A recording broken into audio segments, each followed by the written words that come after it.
Tell you, dude. Got a whole bunch of eating going on here. Just here trying to eat each other, which is not cool. You get to sup them sometimes. Trying to let them learn though. That poor little guy over there.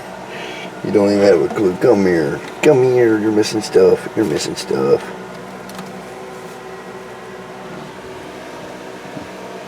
You gotta get him. He wants something. Come here. Come here, you. Come here. Come here. Come on. Get him in my hand. It's so tiny. Get him over here. He can eat something.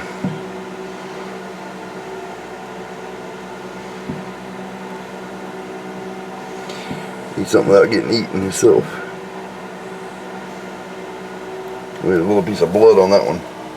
Maybe the blood where she got bit. It's okay though, snakes are tough. She can deal with it. My poor side, you got blood. Give me a Twitter real quick.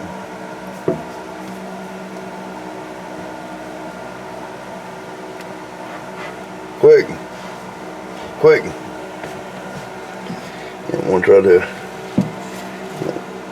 Your snakes are eating each other, Mama. There we go.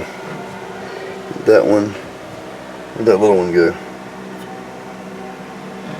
Here's one right here.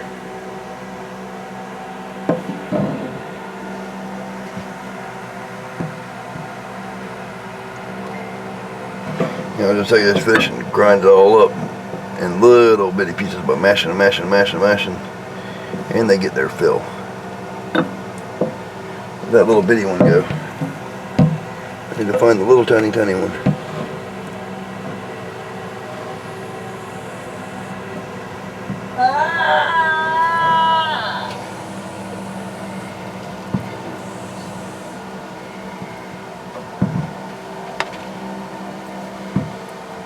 Yeah, this one's just eating in bottomless pit over here.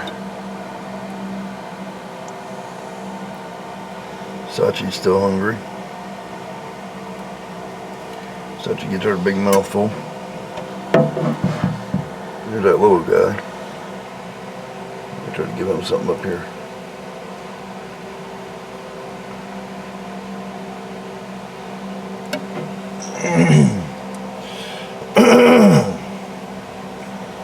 Also, I haven't said anything on any of my videos about Brian Barczyk. He's been a friend of mine since I was 17. I met him in Daytona Expo. That's the first time he had started YouTube back then. I guess before that, he told me he was starting to get famous on YouTube, and I didn't even know what YouTube was, but I looked into it, subscribed to him. He was doing Snake Bites TV. And me and him become friends when I met him at the show. Of course, he's a friend to anyone. He talked to me for about 3 hours. I stayed in one spot at the Daytona Expo. It was the first reptile expo I'd ever been to. When I was 17 years old, I didn't even know they had them. I've just been dealing with snakes all my life. But anyway, he's got pancreatic cancer. I've seen that they put up a video that he's got 12 months to live, but I don't believe that my own self. I haven't been able to get in touch with him personally because I haven't talked to him in a long time. Well, since Tinley Park, me and Sarah went to Tinley Park, we talked to him there. They got a hotel room, him and Lori, across from us, and he seemed to be fine right then, but can't believe everything doctors tell you. They gave my wife 24 hours to live, and even if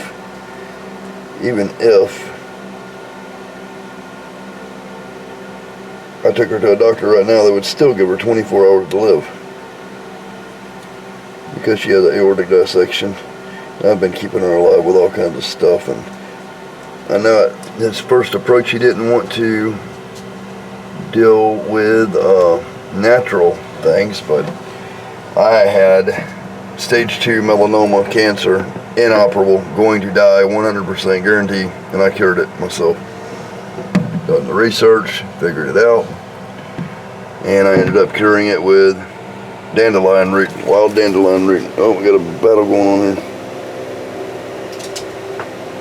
Got a battle going on here. Hey, hey, hey, hey, cut it out, cut it out.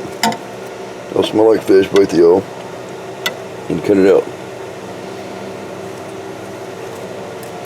I got so much debris and stuff in here. Different limbs and stuff, trying to keep these guys separated.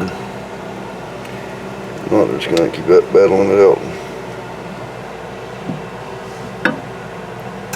But yeah, Brian can be cured with simple things like diet. My cousin also has pancreatic cancer, and it's a bad one. It'll kill you. It's no joke if you don't treat it properly. One thing, when it comes to cancer, I know or can find out the cure to just about every one of them.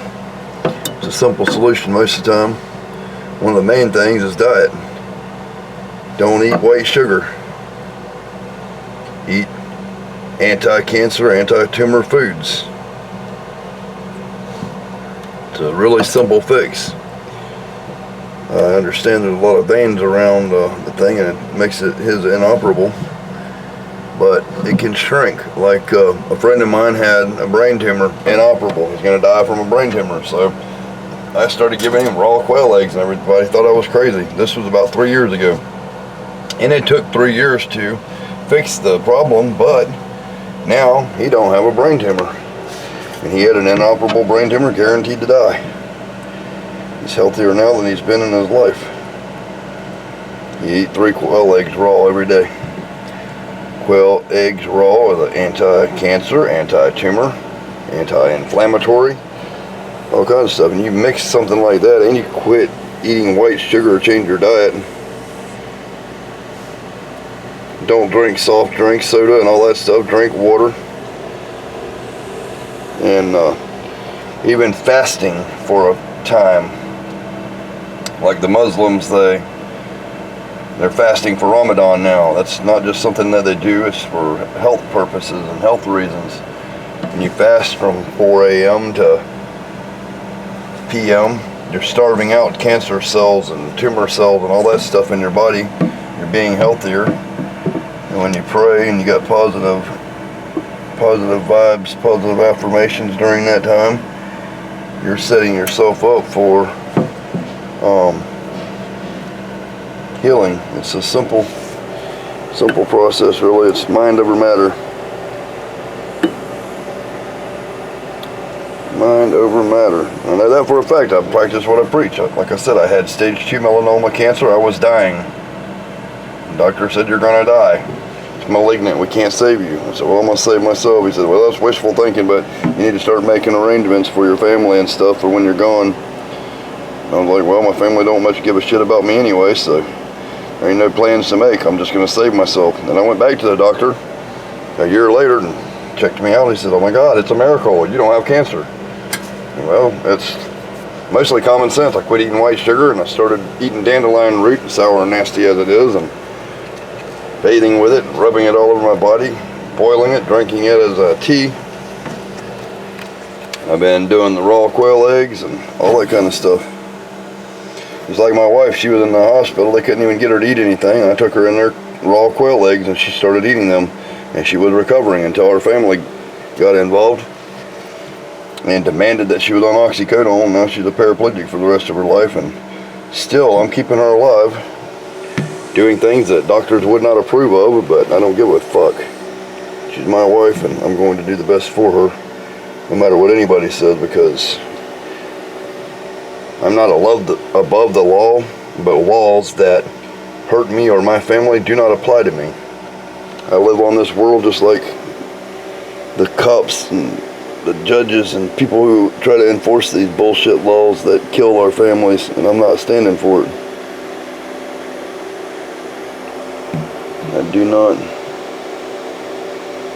deal with bullshit. If there's something bullshit, I'm not going to deal with it, and I'll fight you until I'm dead. And then I might fight you some more. I'm serious. It's just the way it is. That will never change. my parents and teachers and everybody always used to tell me, you think you got the answers for everything? You act like you know everything. You're a know-it-all son of a bitch, ain't you? I'm like, yeah, I actually am. I still feel the same way.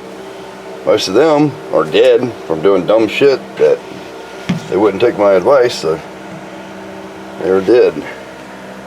And the dead only know one thing to me. It's better to be alive. I know. Because I've also died. I drowned 16 times before I was 10 years old. For various different reasons. I'm not really going to go into, but it's not very good. Anyway, Brian can be saved. It's a change of diet. Don't want to lose him. Like I said, he's been a friend of mine since I was 17. Got nothing but love for the guy. And I wish I could directly get in touch with him, but I can't for whatever reason. He's got so many people supporting him right now, which is something he really needs. That's a good thing to put him in a good mental standpoint. I'm so glad, Brian, if you do see this, that you are still trying to fulfill your dreams, surviving the nightmare while living the dream. That's what me and my wife do. Ain't that right, honey? Yeah. Me and my wife are surviving the nightmare while living the dream. Yeah. You got anything you want to say to Brian? Yeah. You love Brian and Lori? Huh? Yeah. This girl does. She watches you all the time. Yep. Brian's going to see that you've been watching him all the time. You bring lots of smiles to her. Yeah. She can't talk no more due to court order and dumb shit that her family put on her, but she can communicate in ways and let you know that she cares. Anyway, that's about all I got to say about Brian Barczyk. I hope you get better soon, my friend. As far as the chemo goes, you got to look at chemotherapy kind of like a house, and the wastebasket in your kitchen catches on fire. And chemo would be the water to put it out. You go to the wastebasket and pour a pot of water on the wastebasket to put it out. You would not flood your entire house like doctors like to take chemo and flood your entire body. If they was to put the chemo directly onto the tumor, it would work and not make you sick and make things worse, but they don't want to do that for some stupid ass reason. So I don't approve of chemo for that specific reason. I say go with the more natural approach. And if you're religious or spiritual or whatever, you can pray and it'll help you. The faith of a mustard seed could move a mountain. I've used positive affirmation myself to gain anything or do anything that I want. If I believe something enough, I'm going to make it happen no matter what it is.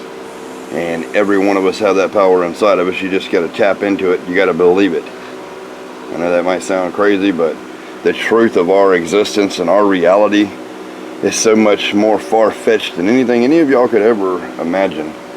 And I say that because I've seen it firsthand.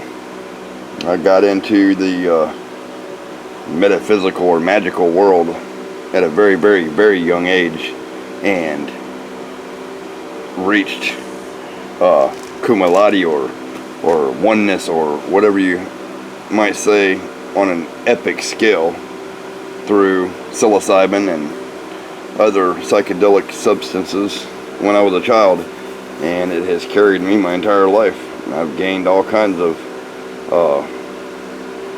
superpowers, as one would say today. I never get sick. I'm 41 years old. I haven't had COVID shots. I haven't had a flu shot since I was 7 years old. I don't take tetanus shots. I don't take any kind of vaccines. I never get sick. I am healthy as a horse. And I never will get sick. I will live a healthy life until I decide to die. Or until somebody kills me. And then they better be pretty damn good, because I'm pretty hard to kill. Anyway, with that being said, y'all take care of yourself. Peace, love, and happiness, and all that good shit. Like, subscribe, tell your friends, share my videos, watch my older videos while you wait for new videos, because they're fucking badass, people. Edward Tyndall and all of my awesome snakes. Tyndall and Sarah Tyndall out. Sarah Tyndall, who wants to be in it? Yeah, baby. Alright, Sarah Tyndall out. Tell them about got it, you gentlemen. Your little dog over there. That's your little dog over there. Where's your dog? Where's your dog? Yep, that's your dog. All right, we're out of here.